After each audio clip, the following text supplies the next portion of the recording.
Relive the experience. Hear from 10 amazing speakers and the MDRT Executive Committee, their experiences and life stories. There's three types of people in the world. There are people who listen to your advice. There's people who don't listen to your advice. And there's people who never heard your advice. Your job is to keep the people who listen to your advice. Get rid of the people who don't listen to your advice.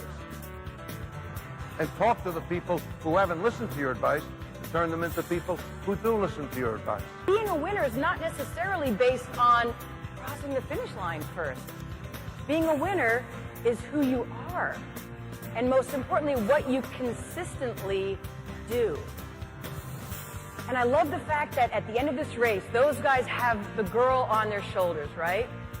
And what that says to me is that they really understand winning. They understand that we don't achieve a greater height by stepping on our teammates' backs. We achieve a greater height by putting our teammates on our shoulders. Gradually, over time, I invested in bringing people into my organization to help me grow my business.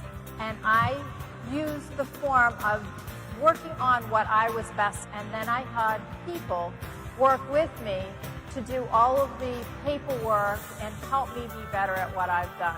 And that was a huge turning point, because until then, I didn't have the certainty when I was working people that I was helping them. I nearly left 10 months later in '87 because I really wasn't very good.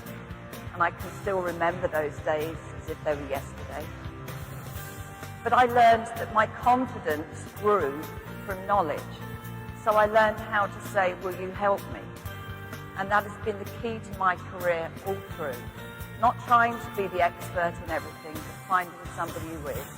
Do we need to make big changes, though? No. Sometimes the smallest changes can have the biggest effect on what we do. And here's one change. A simple change we can all make.